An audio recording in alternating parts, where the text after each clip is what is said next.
What are Mechanical Ineffa's biggest pros and cons? That's what I'm here to tell you today. My name is Juice, and let's get into it. For starters, the biggest thing that Ineffa is bringing us is a brand new reaction type, Lunar-Charged. More specifically, Lunar-Electrocharged. This is pretty cool, because we didn't really expect that we would ever get new elemental reactions after Dendro came out. It pretty much seemed like they were done with the elemental system, but years later, here we are. Getting a brand new character that's introducing a whole new lineup of elemental reactions. Now in her particular case, she's just using Electrocharged, but it's likely that within Krai, we're going to see other variants of Lunar-Charged based reactions. Now what does Lunar-Electrocharged do in particular? It summons a thundercloud above enemies that is going to continuously strike down on them. And I think the most interesting part about all of this, Electrocharged can now crit. Yes, Lunar-Electrocharged in particular can crit. Not the old one, I would like to specify that. Specifically, Lunar-Electrocharged. That has the ability to land critical hits, which is really cool, thus expanding the overall potential of Electrocharged teams. I think it's abundantly clear that this is going to be expanded upon within Krai, so I would say that if you're interested in Lunar-Electrocharged in particular, I would pick up Ineffa, because there's a high chance that she's most likely going to work with another unit that also works around this particular Lunar reaction. As I'd also like to highlight how before Not Long came out, there was Emily's release, who ended up being the de facto best installed teammate for Kenichi. All around, this actually seems like a very interesting new reaction, and I'm looking forward to seeing what Hoiverse is going to do with it in the future. However, for now, Ineffa is going to be the one introducing it, and it actually seems like it's going to be a pretty good mechanic. With that being said, she's also just a highly potent Electrocharge unit in general, because of these mechanics. She's going to be breathing some new life into Electrocharged based teams. Making them crit is something genuinely interesting, because this is quite a significant change to the reaction. It's also likely that she herself is going to be producing some solid personal damage. So all around, if you're somebody that's really into this particular type of reaction and this particular type of playstyle, then I would definitely look into getting Ineffa, because it seems like she's going to be one of the best possible pickups if you're a big Electrocharged fan. And with that being said, she also just gets the general pros that comes with being a good EC unit. She gets good AoE, and she has good multi-wave potential.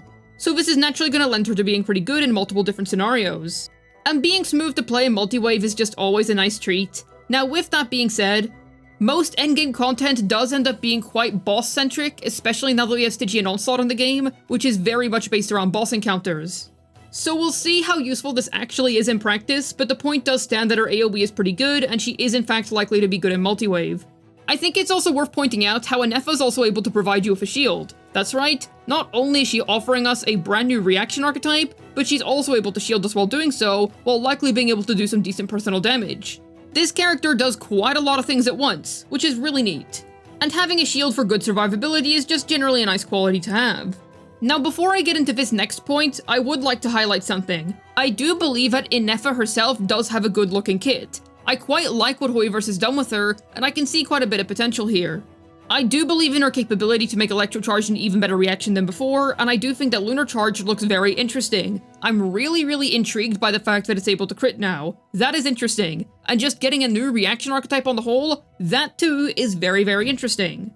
However, even if Ineffa herself is going to be a solid unit on launch, I would like to point out, it is highly likely that she's definitely going to work with somebody in Krai. Now I say definitely, but it can't really be said for certain. This is just me predicting things, but we all know how this goes at this point. She is coming out before a brand new region's release, she is bringing a brand new mechanic with her, not even just an interesting type of mechanic like in Emily's case, but an entirely brand new reaction type, and it's been said by Hoiverse that there's going to be more characters like this. So I would say that it's quite likely that Ineffa is going to be very valuable in the future. Now, I don't really approve of the idea of pulling a unit because they might become good, because then you could end up investing in the unit and then be sorely disappointed when that character never really gets the big breaks that you were expecting for them.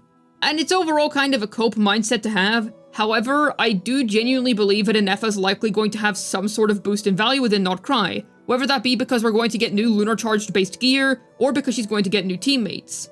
One way or the other, she is definitely going to be improved in the new region for sure. So I would say that if you have a particular interest in Krai, definitely keep your eyes peeled for Ineffa, and even if you're not going to pull her this banner, just be wary. And I would like to point out that it took Hoiverse until 5.7 to rerun Emily. That's ages after Kenichi came out. However, I would once again like to emphasize, I do think that Ineffa herself is an inherently decent unit. There's definitely a good kid at hand here, and I don't think we really need to sit here and wait for her to get better per se, because she herself already has some decent enough use cases.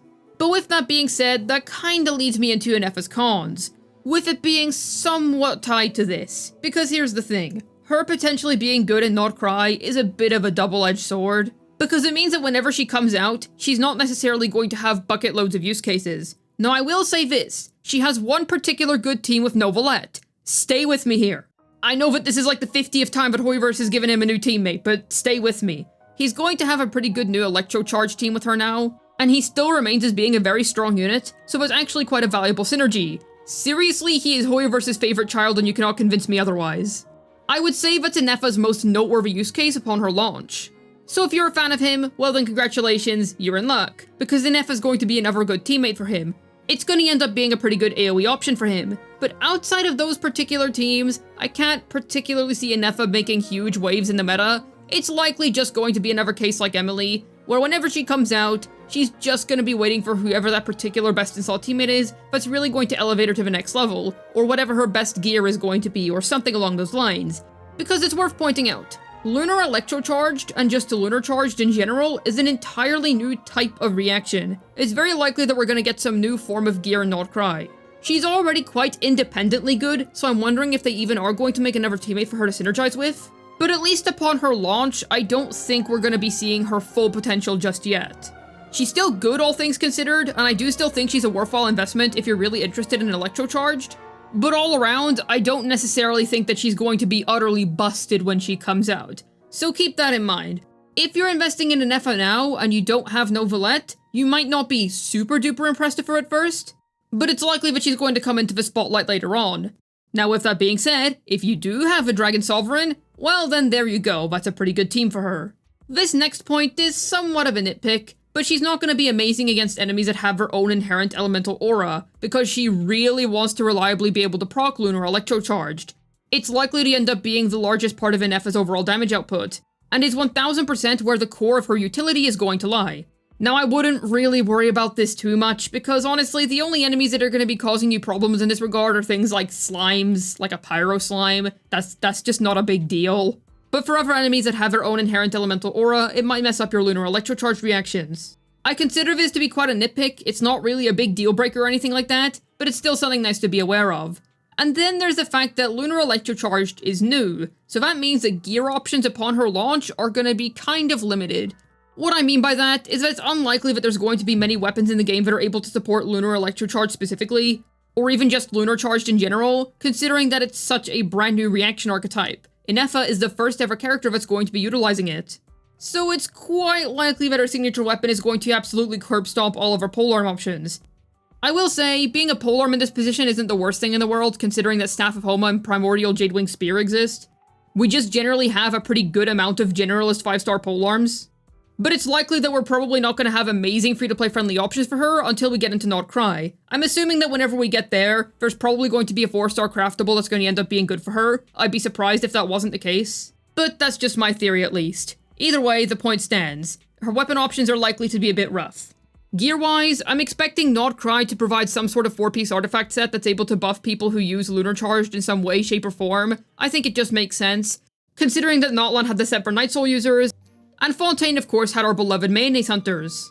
So I suppose what I'm trying to get across with all of this, she's probably not going to feel like she's had her max potential on launch, which isn't a bad thing when you consider that she doesn't even seem that bad right now. She actually seems quite solid. So consider me enthused about her future. I'm actually looking forward to seeing what she's able to provide to Electrocharged, and I actually think that Lunar reactions are a really good step in the right direction. I really just didn't like Night Soul. It felt kinda cheap to me. It wasn't really my favorite thing in the whole world. I didn't think it was the best gimmick that we've ever had in Genshin. I think that the idea of just a new reaction type, that's honestly fantastic. I literally don't have anything bad to say about that. I'm actually very looking forward to seeing what Hoiverse is going to do with future Lunar reactions. This is genuinely a really, really cool change. I also think this was quite the clever way of being able to make Electrocharged crit. I'm really looking forward to seeing the performance increase for EC from here on out. With that being said, do you have any faith in Ineffa's potential? Are you going to be pulling her, or is it a skip for now? Let me know down below. I'd love to hear your thoughts. As always, I have a silly second channel where I just kind of cover whatever in regards to gacha games. Head on over and subscribe if you're interested in that.